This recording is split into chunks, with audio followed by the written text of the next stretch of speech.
Surface area and volume में part second है, जिसमें आपको कोन, स्फीयर एंड हेमिस्फीयर के बारे में बताया जाने वाला है। इनके सरफेस एरियाज के बारे में बताया जाएगा आपको और वॉल्यूम्स के बारे में बताया जाएगा। इसके पहले का जो वीडियो आपको मिला उसमें हमने क्यूबॉइड, क्यूब एंड सिलेंडर इनके सरफेस एरिया एंड वॉल्यूम्स के बारे में आपको बताया था। इस वीडियो में हम लोग शुरू करते हैं कोन को, जिसको तो हम लोग हिंदी में क्या कहते हैं, शंकु कहते हैं। उदाहरण के तौर पे अगर हमने देखा है कि शंकु, जैसे जोकर की टोपी आप देखते हैं, बर्थडे कैप है, आइसक्रीम कोन है, तो ऐसे बहुत से एग्जाम्पल आपको देखने को मिलते हैं जो शंकु होते हैं। ठीक है, शंकु देखने में कैसा होता है, जैसे कि आप फिगर आपका बना हुआ है यहाँ पर, नीचे का जो आधार होता है वृत्ताकार होता है और ऊपर इस प्रकार से बना होता है। तंबू, बहुत से लोग इस प्रकार से तंबू लगा के रहते हैं, तो वो भी आपका वृत्ताकार आधार होता है और ऊपर कोना बना होता है। ये क्या कहलाता है, शंकु। इसको हम लोग लंबवृत्तीय शंकु कहते हैं, राइट सर्कुलर कोन। यानी जैसे हमने बताया था आपको राइट सर्कुलर सिलेंडर होता है, तो वहाँ लंबवृत्तीय राइट सर्कुलर क्या मतलब, उसका मतलब ये है कि देखिए आपका जो आधार है, वृत्ताकार आधार है, उस पर ये जो लंब है, उसके वृत्ताकार आधार के केंद्र को अगर हम इस कोने से मिलाएं तो ये जो रेखा बनेगी ये आधार पर क्या होगी, लंबवत होगी। तो अगर ये आधार पर लंबवत है, इसी को हम कहते हैं लंबवृत्तीय शंकु। ठीक है, और आपका जो भी अध्ययन आप करते हैं मैथमेटिक्स में, उसमें अभी फिलहाल आपके लिए लंबवृत्तीय शंकु ही पढ़ाया जाएगा। तो अगर केवल शंकु लिखा है तब भी उसका अर्थ क्या ही समझेंगे आप, लंबवृत्तीय शंकु ही समझने का, अर्थात राइट सर्कुलर कोन ही समझें। ठीक है, अब देखिए इसका जैसा कि हमने अभी बताया कि इसका आधार कैसा होता है, वृत्ताकार होता है। वृत्ताकार आधार है तो वृत्ताकार आधार है, उसके अर्थात त्रिज्या भी होगी, तो त्रिज्या जो है स्मॉल आर से हम यहाँ पर डिनोट कर रहे हैं, तो वृत्ताकार आधार की त्रिज्या क्या हो जाएगी, r। इस वृत्ताकार आधार के केंद्र से इसके शीर्ष को मिलाने वाला जो रेखाखंड, इसकी अगर लंबाई की बात करें तो यही क्या कहलाती है, हाइट यानी ऊंचाई। इसको हम यहाँ पर किससे रिप्रेजेंट कर रहे हैं, स्मॉल h से रिप्रेजेंट कर रहे हैं। लेकिन अगर वृत्ताकार आधार के बाहर की बात करें, इसकी परिधि के किसी बिंदु से अगर हम यहाँ पर शीर्ष को मिलाने वाले रेखाखंड की बात करें, इसकी लंबाई की बात करें, तो ये क्या कहलाती है, स्लैंट हाइट यानी तिर्यक ऊंचाई, जिसको हम किससे डिनोट करते हैं, l से। ठीक है, यहाँ पर आपको तीन चीजें small r, small l and small h को याद में रखना है कि ये क्या चीज है। ठीक है, अब हम बात करते हैं इसके सरफेस एरिया की, यानी कि सबसे पहले वक्र पृष्ठीय क्षेत्रफल आता है। तो इसमें वक्र पृष्ठीय अर्थात कर्व सरफेस कौन सा है, कौन सा सरफेस जो कर्व्ड है। तो आप देख पा रहे हैं कि जैसे कोन है तो आपके नीचे का तो वो वृत्ता है, तो वो समतल है, और ऊपर का जो हिस्सा है वो इस तरीके का कुछ है। इस तरीके का जो हिस्सा आपको दिखाई दे रहा है, ये क्या है, आपका कर्व्ड है यानी मुड़ा हुआ है, वक्राकार है। इसी इसका क्षेत्रफल आपको अगर निकालना है, इसका फॉर्मूला होता है पाई आर एल, और क्षेत्रफल कोई भी उसका मात्रा क्या होता है, वर्ग इकाई, वर्ग की इकाई। इसको हम सी एस ए, आपको याद रखना है कि C S A cone equal to pi R L. ठीक है, आर क्या है, वृत्ताकार आधार त्रिज्या, एल क्या है, स्लैंट हाइट अर्थात तिर्यक। अब अगर हमसे पूछा जाए कि संपूर्ण पृष्ठीय क्षेत्रफल क्या होगा, तो संपूर्ण पृष्ठीय क्षेत्र का मतलब जितने भी पृष्ठ हैं सभी का टोटल। तो कितने पृष्ठ हैं, तो दो पृष्ठ। एक तो आपका वक्र पृष्ठीय हो गया, नीचे वाला भी तो एक पृष्ठ है, तो कितने पृष्ठ हो गए, दो। तो दोनों पृष्ठों के क्षेत्रफलों का टोटल कर दिया जाए तो क्या आ जाता है, संपूर्ण पृष्ठीय क्षेत्रफल आ जाता है। तो जरा देखिए वक्र पृष्ठीय क्षेत्रफल कितना आया था, पाई आर एल आया था, और जो नीचे का पृष्ठ है वो वृत्ताकार है, वृत्त का क्षेत्रफल कितना होता है, पाई आर स्क्वायर, इसलिए पाई आर स्क्वायर अगर ऐड कर दिया जाए, हालांकि इसमें हम कॉमन लेकर के याद बना सकते हैं, पाई आर कॉमन ले तो एल प्लस आर, लेकिन हमारा कहने का मतलब यह है कि आपको अलग से याद ना करना पड़े, केवल आप इतना याद रखिए कि संपूर्ण पृष्ठीय क्षेत्रफल का अर्थ क्या निकल रहा है। उसका क्या आशा है कि आपका जो वक्राकार पृष्ठ है और नीचे वाला पृष्ठ है उसको आपको टोटल कर देना है। तो ऊपर वाले का जो वक्राकार पृष्ठ है उसका आप जानते हैं पाई आर एल होता है, नीचे वाला पृष्ठ का आधार पाई आर स्क्वायर हो जाएगा, पृष्ठ का क्षेत्रफल। जब भी आपको अगर संपूर्ण पृष्ठीय क्षेत्रफल निकालना तो जोड़ दीजिए। ठीक है, अब हम आयतन की बात करते हैं, आयतन अर्थात वॉल्यूम की बात करते हैं। वॉल्यूम होता है इसका 1/3 pi R square H, 1/3 pi R square H घन इकाई। अब यहाँ पर वॉल्यूम का मतलब क्या हुआ, वॉल्यूम से क्या आशय है, तो अगर देखिए जो आपका कोन है ये अगर ठोस बना हुआ है, लकड़ी का बना हुआ है, लोहे का बना हुआ है, किसी भी चीज का बना हुआ है, तो अगर हम उस समय आयतन निकाल रहे हैं, ठोस आकृति का निकाल रहे हैं, ये बताता है कि मान लीजिए कि लोहे का बना हुआ है, तो इसको बनाने में कितना लोहा प्रयुक्त हुआ है उसका आयतन आपको ये बताएगा। ठीक है, इसको बनाने में कितना लोहा या जो भी सामान से बना हुआ, जिस भी पदार्थ से बना हुआ, कितना लगा हुआ वो आपको बताएगा अगर ये ठोस है। अगर भाई जब ये ठोस नहीं है, ये खोखला है, तो खोखला जैसे बर्थडे कैप है, आप उसको ऐसे कर दीजिए, उसमें कुछ भरना है। बहुत से लोग आप देखते हैं कि जो लाई नमकीन मिला करके मिक्स करके उसको एक प्रकार का कोन बना करके आपको दे देते हैं। ठीक है, तो उसमें जो भरा गया लाई नमकीन वो क्या है, दरअसल वो खोखला है ना, खोखले सामान में ही हम कुछ ना कुछ भर सकते हैं। तो उस समय अगर हम आयतन की बात कर रहे हैं, जिसका मतलब क्या होगा, उसकी धारिता कितनी, उसकी कैपेसिटी कितनी उसको भरनी है। ठीक है, तो इसका मतलब आयतन का मतलब आप समझ जाएंगे कि जब अगर ठोस है तो क्या है, जो पदार्थ जिस पदार्थ से बना हुआ उसका बताया जा रहा है, और अगर खोखला है तो जो उसमें भरा जा सकने वाला पदार्थ है उसकी मात्रा कितनी भरी जा सकती है वो आपका आयतन बताएगा। ठीक है, अब 1/3 पाई आर स्क्वायर ऐसा क्यों बना हुआ है, तो कि 1/3 का मतलब क्या हुआ है, पाई आर स्क्वायर इसको आपको याद है। ठीक है, तो पाई आर स्क्वायर सिलेंडर का भी होता है, और ये 1/3 कैसे आ गया, तो अगर हम मान लीजिए इसको खोखला मान लें थोड़ी देर के लिए, इस प्रकार से कोन को ले लें और उसमें कुछ भी भर लें, पानी ही भर लेते हैं। ठीक है, और इतना ही रेडियस वाला और इतनी ही ऊंचाई वाला, यानी स्मॉल आर आधार वाला और ऊंचाई h वाला अगर हम एक बेलन भी ले लें, और ये शंकु हो गया। अब शंकु से हम क्या करें, पानी भर भर के उस खोखले बेलन में डालें, तो 3 बार अगर हम डालेंगे, 1 बार 2 बार 3 बार, तो 3 बार में वो पूरा का पूरा जो बेलन है आपको भर जाएगा। तो मतलब वो कितना हुआ, 1/3 हुआ ना, 1/3, तो इसीलिए 1/3 पाई आर स्क्वायर h होगा। ठीक है, तो ये रहा आपका आयतन। इस प्रकार से शंख के बारे में आपको बताएगा। यहाँ पर देखिए L है, H है और R है, तो कुछ ना कुछ संबंध भी होना चाहिए L H R में। अगर बाई द वे मान लीजिए हमें H और R मालूम लेकिन L नहीं मालूम है, या L और R मालूम H नहीं मालूम, तो क्या हम इसको निकाल सकते हैं कि नहीं निकाल सकते? बिल्कुल निकाल सकते हैं। कैसे? H L R में संबंध क्या है, L स्क्वायर बराबर H square plus R square. कैसे ये संबंध बन गया, तो ध्यान दीजिए।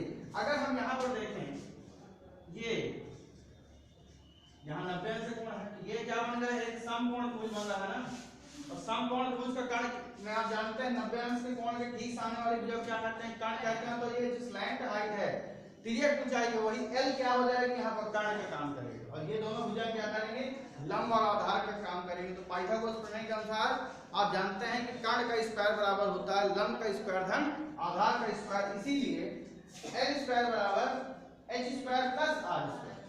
ठीक है, तो आपको याद रखना। अगर मान लो दो में इसमें से कोई भी दो दिया गया, तीसरा आपको ज्ञात करने की जरूरत है, तो इस संबंध को आप इस्तेमाल कर लीजिए। L H R में से आप किसी का भी मान इसमें से ज्ञात कर सकते हैं, अगर दो मतलब ज्ञात है।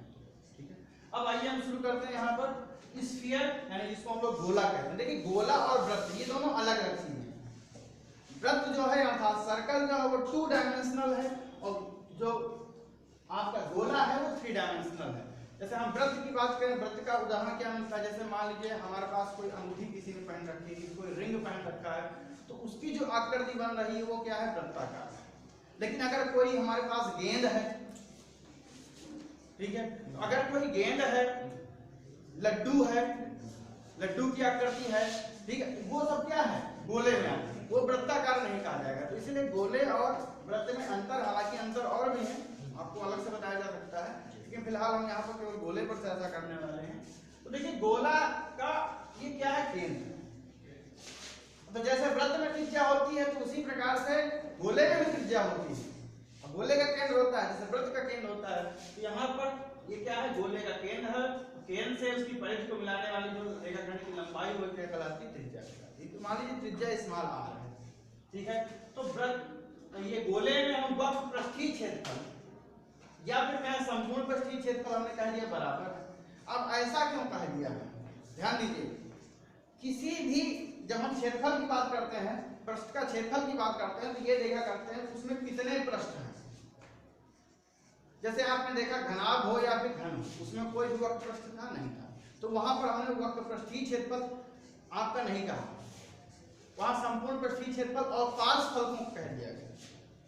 ठीक है, यहाँ पर वक्र पृष्ठ था तो वक्र पृष्ठीय क्षेत्रफल अलग हो गया और संपूर्ण पृष्ठीय क्षेत्रफल में जो सरफेस प्लेन सरफेस था यानी जो बराबर आधार था उसका भी हमने क्षेत्रफल, बराबर पृष्ठ का भी क्षेत्रफल हमने निकाला।